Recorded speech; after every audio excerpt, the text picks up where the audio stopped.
LYLT, so it's time for us to go ahead and do our roster update predictions. These are not the final ones. The final ones will be coming out on Tuesday, so there are some players that will make this one and then not make the one on Tuesday, or there are some players that did not appear on this one that will appear on the one on Tuesday. For example, Ketel Marte, he's been pretty hot these last 7 days, but when I checked on the radar yesterday because he was facing the Dodgers and he still hadn't hit his 3 hits, he did not appear yet. But on Tuesday, you can be rest assured that he will appear. Nonetheless, let's get right into it. We stream each and every single day at 1 a.m. Eastern on Twitch. Make sure you go ahead and check it out. Everything else that you need, from how to become a member of the channel to the Discord, all of that is inside the description box, as well as all my socials. Becoming a member of the channel or a Twitch subscriber does unlock early roster update predictions. For example, this was actually put out yesterday, just in case you wanted to go ahead and start making your investments yesterday, but you needed to be a member or a subscriber on Twitch. So the first person that I believe is a good investment currently is Brandon Belt. He came back not too long ago for the San Francisco Giants, and right now his numbers against lefties have been amazing.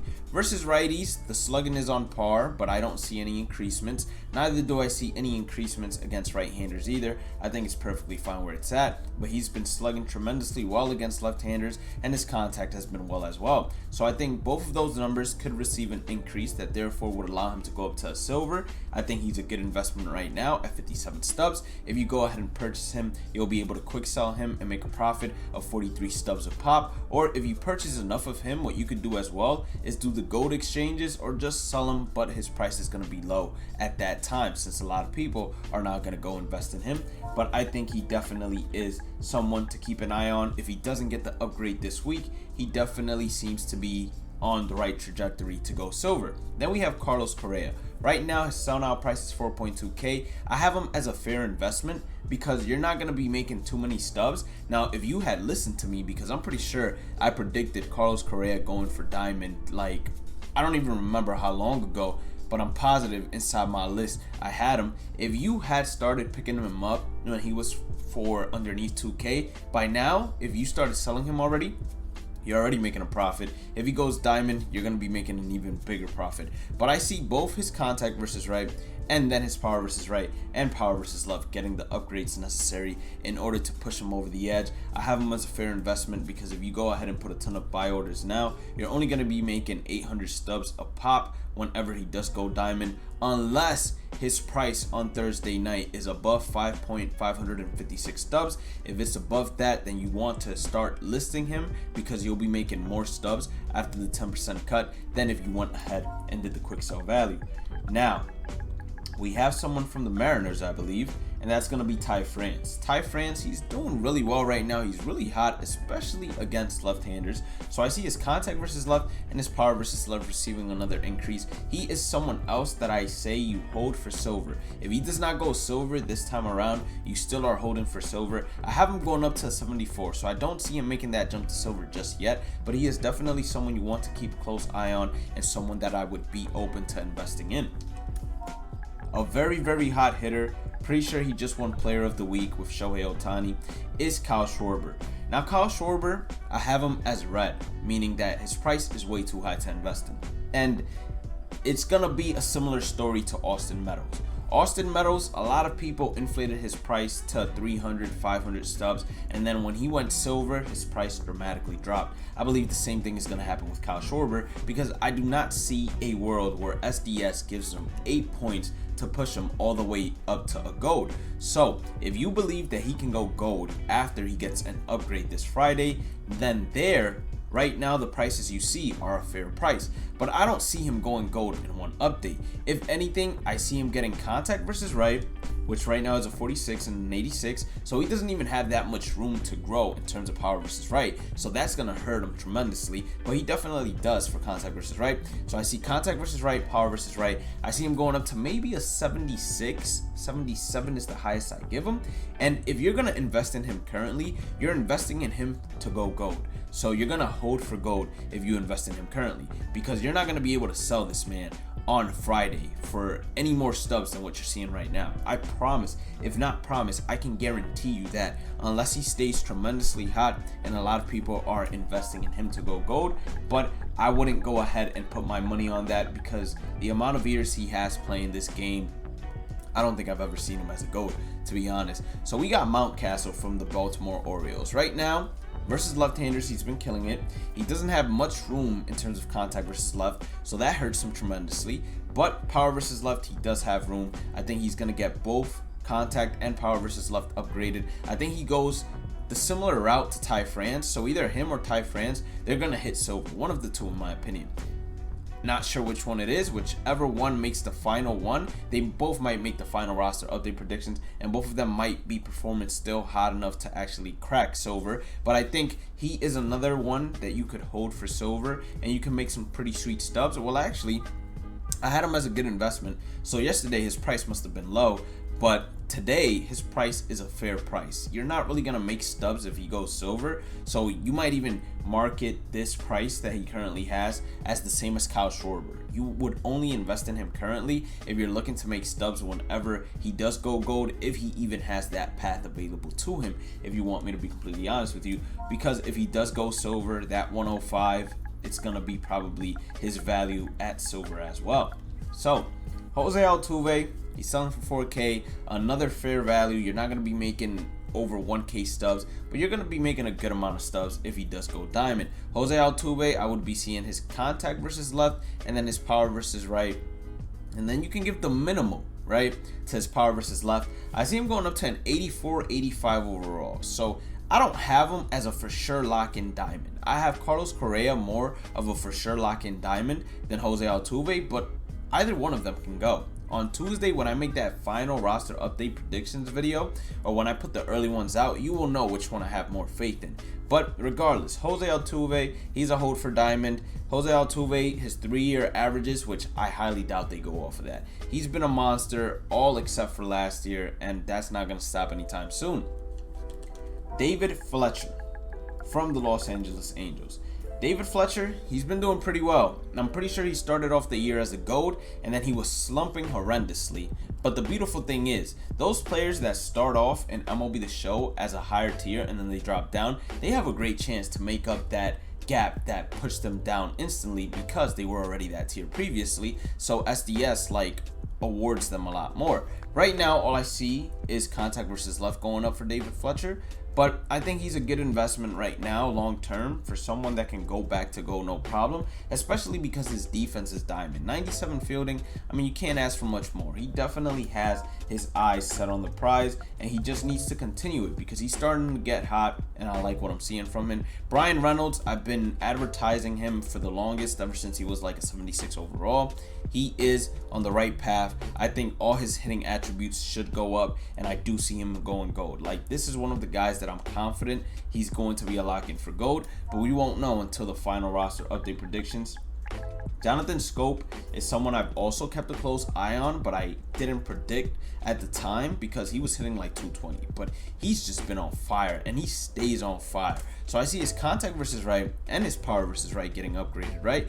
But at the same time, he's slugging so badly against left-handers that I see his power versus left actually getting downgraded. Therefore, that is going to be like the gatekeeper, in my opinion, of him going gold. And I see him going up to a 79 overall. But right now, he's at a good price. You can invest in him and then hold for gold. But if I'm correct, right, and he doesn't go gold on Friday and he goes up, let's say, to a 79 overall, his price will drop once again. And then that would be a great time to go ahead and invest in him all over again. But you would be taking the risk right there. And I don't know if you want to take the risk or not. Cedric Mullins, similar to Kyle Schwarber, I don't see him being a good investment if you want to make a profit. Reasoning behind it is he's already selling for more than 1K. And right now, if you wanted to flip him, you could flip him and make a couple of stubs, but you wouldn't be making a great amount of stubs either. I think Cedric Mullins in general, what he's going to get is contact versus left, power versus right, power versus left. I see him jumping up to an 81 gold, maybe 82 gold. I don't see him, unfortunately, as a hold for diamond. So whatever you get out of him in terms of gold, that might be it. But at the same time, just because I say I don't see him, You never know. If he stays hot until Tuesday, then he might be a hold for diamond. But right now, all I see him is going up to gold. And regardless, if you invested in him a lot earlier, you got him for a lot cheaper. But if you invest in him right now, if he goes gold, he's going to be quick selling for 1K. So if he goes gold, you might be able to go ahead and invest in him at gold for a lot cheaper than what you're able to invest in him currently for silver, in case he does have that possibility of going diamond. Now, a diamond that has been really hot and might crack that high tier diamond is Matt Olson. And when I say he's been really hot, I mean the man has been scorching. And it's crazy because you don't really hear about him either. But I see all his hitting attributes going up. I see him going up to either an 89 or a 90 overall. But since he's a first baseman and he already has gold fielding, the hitting attributes are just going to juice him up. And I could easily see him going up to a 90. You want to invest in him, hold him for high tier diamond. He's probably not going to jump crazy in terms of his buy now, sell now price. But him increasing by, let's say, 3 to 4K in a week or two is going to definitely be a profit that you're going to be willing to invest in right now. Someone that I've been telling you all about for a long time, I believe ever since he was a bronze in the start of the game, LYLT. He's finally hot enough. He got that other hot streak I was talking about, and I could see gold coming to him this week. So I see his contact versus right, contact versus left, and then I see his power versus left getting an upgrade. I think he's going to be one of the next golds as well. Salvador Perez, a lot of people have been asking me about him, and we included him this time because he did come up on the radar. He's been doing a great job showing power against all sides except right-handers. His slugging is just atrocious in my opinion against right-handers, but versus left-handers he's been showing power, and then he's been showing contact against both sides as well. I see him going up to an 83, maybe 84 overall. He is definitely a hold for diamond, although we don't have a lot of diamond catchers, so that should help him out as well. And someone else that I predicted a long time ago is Tony Kemp. You can get him right now for the quick sell value of 25 stubs. So even if he doesn't go silver, which eventually I think he's gonna go silver, he should. I mean, he might not be having the hottest week in terms of hitting right now, but in terms of long term, I think he is definitely someone you want to keep an eye on because I think he can go silver. You can get him for 25 stubs and then flip that for 75 stubs profit right now. Where would I stop investing in him at? Would probably be if he goes anywhere near like 75 plus stubs to 100 stubs, at least currently. But if he does get an upgrade, I see him going up to 74, 75. Now it's time for us to go ahead and jump towards the pitchers. Pablo Lopez, he's been doing a great job. I see all his pitching attributes, they still are very underrated, so I think all of them should receive increases. I see him as one of the next gold pitchers. If he doesn't go gold, definitely a hold for gold in my opinion. Then we're gonna have Frankie Montas from the Oakland Athletics. Frankie Montas, I see his K per 9 and I also see his walk per 9, both getting the increasements to help him get to silver. I think he is someone else that you can invest in for the quick sell value and get him up to silver. And then we got JT Brubaker, I believe that's how you pronounce that. So JT, the same thing as Frankie, his K per 9, walk per 9. He definitely is someone else that you can hold for silver. I have him going up to 74 overall, 75 overall. Definitely a hold for silver. And then if you're wondering about all of these golds that I said do have a chance of going diamond as well, Carlos, all of his pitching attributes, they're still severely underrated. I think he definitely is still a hold for diamond candidate, whether it happens this week or not. It's up to SDS, to be honest, because they should have been diamonds already. You talk about Joe, and it's the same thing. He's another hold for diamond candidate. Right now, all of these guys, they got pretty good investment prices. At 3.5K, you're going to make roughly 1.4K, so another good investment. Then we go to the Philadelphia Phillies. You got Zach Wheeler. This is more of a fair investment because you're not making over 1K, but definitely someone that's also deserving of diamond. And then we go to one of the closers that I believe is deserving of diamond. It's going to be Kimbrough. Definitely someone else that is currently selling for a fair price. Not a great price, but a fair price where you can make some stubs. And a lot of people ask me about Giovanni Gallegos. They ask me about Matt Barnes. It's probably going to take Matt Barnes a little bit longer to get that diamond, to be honest with you all. And the reason why it's going to take him a little bit longer to go ahead and get that diamond is because he jumped up from a silver to a gold to a high tier gold. So usually relievers, they don't just jump from diamond or from silver to diamond in the span of 2 months. It usually takes them a lot more appearances, and I think SDS is going to wait a little bit longer, but they might give it to him this week. You never know. So you never know how SDS is feeling at the end of the day. So that's how I feel about Matt Barnes. When a lot of people ask me about Giovanni Gallegos, my opinion is Giovanni Gallegos, since the start of June, has only had 5 appearances. And his first appearance in June, he got rocked. So 4 good appearances after that. He just doesn't have the innings pitched or the time spent to actually jump to diamond. But my last and definitely not least investment advice would be Devin Williams. Now, Devin Williams, he got downgraded, right? I don't see him going up to a diamond this update. But right now, if you look at his price, he's selling for 1K. So even if he does get downgraded again, you can just quick sell him back for that 1K and not lose any stubs, right? But Devin Williams, he had an outing yesterday, 1 inning pitch, 3 strikeouts. That's beautiful. What happened to Devin Williams is his walks per 9 this year, they were so good, and then they just tanked. Now, if Devin Williams figures it out again, and you guys are buying him for 1K a pop, that's a 4K profit if he goes back to diamond. And I think he has a really good chance of going back to diamond. We still got a lot of baseball left this season. So I think Devin Williams is a great investment, someone that you want to hold for diamond. If he drops to like an 81, then just quick sell the sucker. But as of right now, at an 83 overall, he turns it back around, and I see him going back to diamond. If you ended up enjoying today's content, please make sure to hit that like button or subscribe button. Don't forget to go ahead and turn on all the notifications. Everything else that you will need is inside my description box. Have a blessed day and night. Stay positive, stay safe, stay blessed, and I will catch you all on the next one. Peace out.